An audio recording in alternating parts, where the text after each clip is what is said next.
আল্লাহর সাথে বান্দার সম্পর্ক জানতে গেলে প্রথম কোরআনের এই আয়াতকে আমাদেরকে বুঝতে হবে, লা তুশরিক বিল্লাহ ইন্নাশ শিরকা লাযুলমুন আযীম। আমার আল্লাহ পাক রব্বুল আলামিন বলেন, হে আল্লাহর বান্দা, তুমি আল্লাহর সাথে কারো শরীক করো না, আল্লাহর সাথে কাউকে অংশীদার করো না, আল্লাহর সাথে কাউকে সম্পৃক্ত করো না। এই বান্দা জেনে নাও, ইন্নাশ শিরকা লাযুলমুন আযীম। তুমি যদি আল্লাহর সাথে কাউকে বসিয়ে দাও, আল্লাহর সাথে যদি কারো ব্যাপারে তুমি মুআমালাতকে এক করে দাও, জেনে নাও এটা একটি মহাপাপ, মহাপাপ। একজন যুবক লা ইলাহা ইল্লাল্লাহ বলে, সে বলতে থাকে আল্লাহ ছাড়া কোনো মাবুদ নেই। একথা যদি সে বলে দেয়, হে আল্লাহর বান্দা, নবী বলেন, মান কালা লা ইলাহা ইল্লাল্লাহ ফাদাখালাল জান্নাহ। Whoever says there is no God but Allah, he will be enter into the Islam, enter into the Jannah. নবীজি বলেন, তোমাদের মধ্যে থেকে যে লা ইলাহা ইল্লাল্লাহ বলবে, আল্লাহ তাকে জান্নাতে দিবেন। তাহলে আপনি লা ইলাহা ইল্লাল্লাহ বললেন, আপনি জান্নাতে যাবেন, কিন্তু আপনি কি জানেন লা ইলাহা ইল্লাল্লাহর মানেটা কি? মা মানা লা ইলাহা ইল্লাল্লাহ, লা ইলাহা ইল্লাল্লাহর অর্থ কি, ব্যাখ্যা কি, তাফসীল কি? একজন যুবক শুধু লা ইলাহা ইল্লাল্লাহ বলে দিলে জান্নাতে যাবে, তাহলে তো পার্টির নেতারাও তো লা ইলাহা ইল্লাল্লাহ বলে দেয়, পার্টির লিডাররাও তো লা ইলাহা ইল্লাল্লাহ বলে, তাহলে ওরাও জান্নাতে চলে যাবে। লা ইলাহা ইল্লাল্লাহ তো মুনাফিকরাও বলেছে, লা ইলাহা ইল্লাল্লাহ তো মুনাফিকরাও বলেছে, লা ইলাহা ইল্লাল্লাহ তো মুনাফিকরা বলেছে, তাহলে ওরাও জান্নাতে যাবে? আপনি জানেন ওরা যাবে না, তাহলে কি আছে লা ইলাহা ইল্লাল্লাহ? হে আল্লাহর বান্দা, জওয়ানেরা, যুবকেরা, হে গ্রামের যুবকেরা, জওয়ানেরা, আল্লাহর লা ইলাহা ইল্লাল্লাহ বলতে তোমরা জেনে নাও, পর্দার আড়ালে প্রতিটি মেয়ে জেনে নাও, লা ইলাহা ইল্লাল্লাহ বলতে তার অর্থ কি। একজন যুবক যখন বলবে আমার আল্লাহ ছাড়া কোনো মাবুদ নেই, তখন সে জেনে নিক তার অন্তরে আল্লাহ ছাড়া কারো জায়গা থাকবে না। একজন বুজুর্গ বলছেন, একটা অন্তরে দুইটা জিনিস থাকবে না, একটা অন্তরে দুইটা জিনিস থাকবে না। কি কি? একটা অন্তরে আল্লাহ থাকলে দুনিয়ার ভয় সেই অন্তরে থাকবে না। যে অন্তরে দুনিয়ার ভয় আছে, সে অন্তরে আল্লাহ নেই। কত সহজ ভাষায় কত জটিল কথাকে তিনি বুঝিয়ে দিলেন, কত সহজ ভাষায় লা ইলাহা ইল্লাল্লাহর ব্যাখ্যা বুঝিয়ে দিলেন। হে যুবক, তোমার অন্তরে যদি লা ইলাহা ইল্লাল্লাহ থাকে, দুনিয়াতে তুমি কাউকে ভয় পাবে না। তুমি যদি দুনিয়াতে কাউকে ভয় পাও, তাহলে তোমার অন্তরে লা ইলাহা ইল্লাল্লাহ নেই। সাহাবাদের লা ইলাহা ইল্লাল্লাহ কেমন ছিল? সাহাবী আল্লাহর নবী জামানা দুনিয়া থেকে, রাসূলুল্লাহ দুনিয়া থেকে পর্দা নিয়েছেন, আবু বকর সিদ্দিক পর্দা নিয়েছেন, ওমর ইবনে আল খাত্তাব রাদিয়াল্লাহু তাআলা আনহু, ওমর ইবনে আল খাত্তাব রাদিয়াল্লাহু তাআলা আনহু আমিরুল মুমিনিন হযরত মুআজকে তিনি কি করলেন না, গভর্নর করে পাঠালেন, যাও মিশরের গভর্নর হও। মিশর মুসলমানদের পরায়ত্ত হয়েছে, মিশর মুসলমানদের ফাতহ হয়েছে, মুসলমানরা মিশরকে দখল করেছে। কালমার দাওয়াত দিতে দিতে মুসলমানেরা এগিয়ে যাচ্ছে। নবী একটা মিশন দিয়েছেন, সাহাবাদেরকে মিশন দিয়েছেন। আলীকে বলছেন, ইয়া আলী, হে আলী, কুমু ইলাল জান্নাহ, হে আলী তুমি লড়ো, জান্নাতের দিকে ধাবিত হও। ইয়া রাসূলুল্লাহ, কিসের ভিত্তিতে লড়বো? দুনিয়ার জমিনে লা ইলাহা ইল্লাল্লাহকে প্রতিষ্ঠিত করো, দুনিয়ার জমিনে লা ইলাহা ইল্লাল্লাহকে এগিয়ে নিয়ে যাও। তাহলে আমাদের একটা মিশন ছিল ইসলামের হুকুমকে প্রতিষ্ঠিত করা। আপনি ললিতগঞ্জ নাকি এটার নাম, ললিতগঞ্জের যুবক ইসলামের কি হুকুমকে প্রতিষ্ঠিত করেছেন আপনার গ্রামে বলুন দেখি। 30 বছর ধরে ওয়াজ শুনছেন, 40 বছর ধরে জলসা শুনছেন, 50 বছর ধরে পীর সাহেবকে আনছেন। এখানে আমার আব্বাও তো এসেছেন, অনেক মাস শুনেছি। আপনি আমার কথা বুঝতে না পারলে আপনাকে মনে হবে আমি বিরোধিতা করছি। আপনি আমার ওয়াজ যদি বুঝতে না পারেন, আপনি মনে করবেন যে আমি বিরোধী, আর আপনি আমাকে কথা ভাবলে আমার কিছু চাই আসে না। কিয়ামতের দিনে আপনার এবং আমার এই বসাকে আল্লাহর কাছে তুলে ধরা হবে, আর সেদিন আমাকে প্রশ্ন করা হবে, তুমি কি আল্লাহর বাণীকে পৌঁছে দিয়েছিলে? সেদিন আপনি আমাকে আঙুল ধরবেন, আপনি আমার কলার ধরে নিলে অবাক হওয়ার নাই। কাফনের কলার ধরে আপনি বলবেন আল্লাহ আমাকে ধর্ম জানায়নি। আমরা তো সহজ লোক ছিলাম, সরল লোক ছিলাম, আমাদেরকে খালি বলেছে পয়সা লাগবে এত, আমরা চাঁদা তুলে তুলে পয়সা দিয়েছি, কিন্তু আমাকে ধর্মটাই হ্যাঁ আল্লাহ জানায়নি। দুনিয়ার আপনার ওই সামান্য পয়সা আমার কিয়ামতের দিনে কোনো কাজে আসবে না। আল্লাহর কোরআন বলছে লা ইয়ানফাউ মালু ওয়ালা বানুন, টাকা পয়সা কিছু কাজে আসবে না, অর্থ সম্পদ কাজে আসবে না, কিন্তু কি আসবে? আপনার প্রতিটি হিসাব আপনাকে এবং আমাকে দিতে হবে, আপনাকে জিজ্ঞেস করা হবে, আমাকে জিজ্ঞেস করা হবে। হে আল্লাহর বান্দা, যুবক জওয়ান, আল্লাহর জমিনে আল্লাহর দ্বীনকে প্রতিষ্ঠিত একজন মানুষ দুইটি ভাবে করবে। এক হচ্ছে যে নিজের আমলের দ্বারা ইসলামের মধ্যে কাজ করবে। আল্লাহর কোরআন বলে, ইয়া আইয়ুহাল্লাযীনা আমানু দুখুলু ফিস সিলমি কাফা, ও the you believers, enter into the Islam completely or perfectly. Don't follow the path of shaitan, wala tattabi khutuwati shaitan.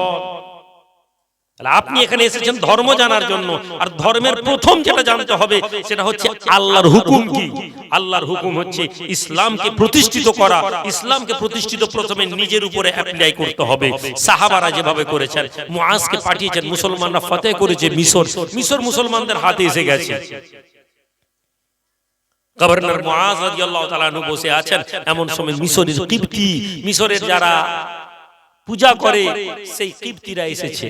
মিশরীয় মুসলমান, তোমাদের কাছে আমরা হেরে গেছি। মুসলমান, তোমাদের কাছে আমরা হেরে গেছি, এখন মিশর তোমাদের হাতে। কিন্তু একটা কথা বলতে এসেছি, শোনো, এই নীল নদী আসলে পানি কিন্তু আমাদেরকে দান করে। নীল নদীকে আমরা খুশি করি, নীল নদী আমাদেরকে খুশি হয়ে পানি দেয়। আল্লাহ নবী সাহাবী সাইয়্যিদনা মুআজ রাদিয়াল্লাহু তাআলা আনহু বলেন, হে কিবতীরা, তোমরা কেমন করে নীল নদীকে খুশি করো, আর নীল নদী কিভাবে খুশি হয়? মিশরের ওই পুরোহিতেরা, মিশরের ওই কিবতীরা সাহাবা মুআজকে বলতে লাগে, মুআজ, বছরের একটি দিন আমরা একজন সুন্দরী মেয়েকে আমরা বেছে নিই, ওই সুন্দরী মেয়েকে আমরা খাটের উপরে আমরা বেঁধে ফেলি এবং আমরা সবাই মিলে টাকা পয়সা চাঁদা তুলি এবং ওই চেয়ারের মধ্যে, ওই খাটের মধ্যে দিয়ে গোটা মিশরকে ঘুরিয়ে ওই মেয়েকে হাত পা বেঁধে আমরা নীল নদে ফেলে দিই। আমরা নীল নদে কি করি? ওই মেয়েকে আমরা কোরবানি দিই। নীল নদী ওই মেয়েকে পায়, ওই টাকা পয়সা পায়, আর ওই মান্যতের কারণে নীল নদী খুশি হয়ে আমাদেরকে পানি দেয়। মুসলমান, এখন আর আমাদের দায়িত্ব এটা নয়, কারণ আমরা রাষ্ট্র চালাচ্ছি না, রাষ্ট্র তোমাদের চালাচ্ছ, তোমাদেরকে কিন্তু এই দায়িত্ব পালন করতে হবে। আর যদি তোমরা এটা না করো তাহলে তোমাদেরকে কিন্তু বিপদ, পানি নীল নদী দিবেনি। আর নীল নদী পানি না দিলে তুমি জানো এলাকায় বিদ্রোহ শুরু হয়ে যাবে, সবাই মানুষ তোমাদের বিরুদ্ধে চলে যাবে। এবার আমাকে ওমরকে জানাতে হবে। আমিরুল মুমিনিন ওমর ইবনে খাত্তাবকে চিঠি লিখলেন, হে আমিরুল মুমিনিন, বাদ সালাম, এই এই এই এই ঘটনা, এরা এখানে মান্নত করে পানি দেয়, মেয়ে জিন্দা মেয়েকে নীল নদী ফেলে মেরে দেয়। এখন এই অবস্থায় আমরা করিনি, এক আল্লাহর ইবাদত করি। এখন আপনি বলুন আমরা কি করতে পারি? এই অবস্থায় কি আমরা মেনে নেব না আমরা ছেড়ে দিব? আমিরুল মুমিনিন ওমরের চিঠি গেল, ওমর ইবনে খাত্তাব চিঠি লিখলেন, মিন আমিরিল মুমিনিন খলিফাতুল মুসলিমিন ওমর ইবনুল খাত্তাব ইলা নাইল। আল্লাহ নবী সাহাবী ওমর কলম ধরে জানে মুসলমানেরা ইমানদারের কলম কেমন হবে, ইমানদারের লেখা কেমন হবে, ইমানদারের বিশ্বাস কেমন হবে। হে ললিতগঞ্জের যুবকেরা, নিজের ইমানকে দেখো আর সাহাবাদের ইমানকে বুঝে নাও, তাহলে তুমি বুঝতে পারবে আজ ইমান তুমি কাকে বলো। আল্লাহ নবী সাহাবী ওমর চিঠি লেখেন, হে নীল শোনো, আমি ওমর চিঠি লিখে দিয়ে আমরা এক আল্লাহর ইবাদত করি, এক আল্লাহর ইবাদত আমরা ওমর, এক আল্লাহর হুকুমে আমরা নিজেদের জীবনকে পরিচালিত করি। হে নীল, যদি তুমি পানি আল্লাহর জন্য দিয়ে থাকো তাহলে আমি ওমর জানিয়ে দিই তুমি আল্লাহর নামে প্রবাহিত হও।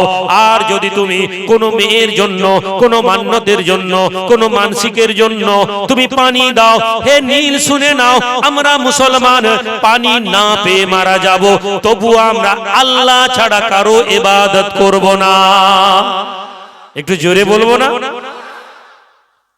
হে মুসলমান, ইমানের বৃদ্ধি, ওয়া ইযা তুলিয়াত আলাইহিম আয়াতি যাদাতহুম ঈমানা। মুমিন কারা? কোরআন বলছে ইন্নামাল মুমিনুনা আল্লাযীনা ইযা যুকিরাল্লাহ ওয়াজিলাত কুলুবুহুম। যখন তাদের কাছে আল্লাহর কথা আলোচনা করা হয় তাদের অন্তর আল্লাহর ভয়ে ভীত হয়ে যায়। যখন তাদের কাছে কোরআনের আয়াতকে পড়া হয়, ওয়া ইযা তুলিয়াত আলাইহিম আয়াতি, যখন তাদের কাছে কোরআনের কথা শোনানো হয়, তাদের ঈমান কি হয়? যাদাতহুম ঈমানা, আল্লাহ তাদের ঈমানকে বাড়িয়ে দেয়। মুসলমানদের কোনো কম্প্রোমাইজ ছিল না, আল্লাহর হুকুমের বাইরে তারা কিছু ভাবতে পারে না। আমরা মুসলমান, ছেলে হয়নি 3 বছর, এখানে গিয়ে ওখানে গিয়ে আলেম মাওলানা পীর সাহেবকে দিয়ে তাবিজ করেছি, বাচ্চা হয়নি। বলছে চল ওই চন্দ্রকোনা একটা মন্দিরের কাছে গেলে ওখানে একটা ছাগল জবাই করে দিলে নাকি ছেলে হয়ে যায়। মুসলমান ওখানে ছুটছে। কোমরের যন্ত্রণা, কোমরের গাঁটের যন্ত্রণা, বলে ওই কান ফুটো করে নিলে কোমরের ব্যথা ভালো হয়ে যাবে। মুসলমান গিয়ে কান ফুটো করে নিচ্ছে। কিরে কান ফুটো? খুব যন্ত্রণা। এই জন্য তুমি একটা যন্ত্রণাকে সহ্য করতে পারোনি, তুমি নিজেকে ঈমানদার মনে করছো, তুমি নিজেকে মুমিন মনে করছো। আল্লাহ নবী বলছেন, হে মুআজ, উটের উপরে রাসূলুল্লাহ যাচ্ছেন, সাহাবী যাচ্ছেন, মুআজ রাদিয়াল্লাহু তাআলা, এই মুআজ যার কথা বলছি, উটের পিঠে যেতে যেতে যেতে যেতে নবী বলছেন, হে মুআজ, আতাদরি মা হাক্কুল ইবাদ আলাল্লাহ ওয়া মা হাক্কুল ইবাদ আলাল্লাহ, আতাদরি মা হাক্কুল ইবাদ আলাল্লাহ। হে মুআজ, তুমি কি জানো আল্লাহর হক কি বান্দার উপর? বান্দার হক কি আল্লাহর উপরে, এবং আল্লাহর হক কি বান্দার উপরে? আল্লাহ নবী সাহাবী মুআজ বলছেন, ইয়া রাসূলুল্লাহ, আমি জানি না, আল্লাহ এবং তার রাসূল বেহতর জানেন। নবী বলছেন, হে মুআজ শোনো, বান্দার হক হচ্ছে আল্লাহর প্রতি, সে আল্লাহ ছাড়া কাউকে মানবে না, সে আল্লাহ ছাড়া কারোর সাথে শিরক করবে না, অর্থাৎ আল্লাহকেই সে সবকিছু মনে করবে। আর যে বান্দা এই কথা নিয়ে জীবন কাটিয়ে দিতে পারে, যে বান্দা আল্লাহর ইচ্ছাতে নিজের ইচ্ছা মনে করে, রাদাইতু বিল্লাহি রাব্বাও, এই কথাকে সে মেনে নেয় অন্তর থেকে, সে বলে যে আল্লাহর সিদ্ধান্তে, আল্লাহর রাজিতে আমরা রাজি। নবী বলছেন, ওমা হাক্কুল্লাহ আলাল ইবাদ, আল্লাহর হক কি বান্দার প্রতি জানো?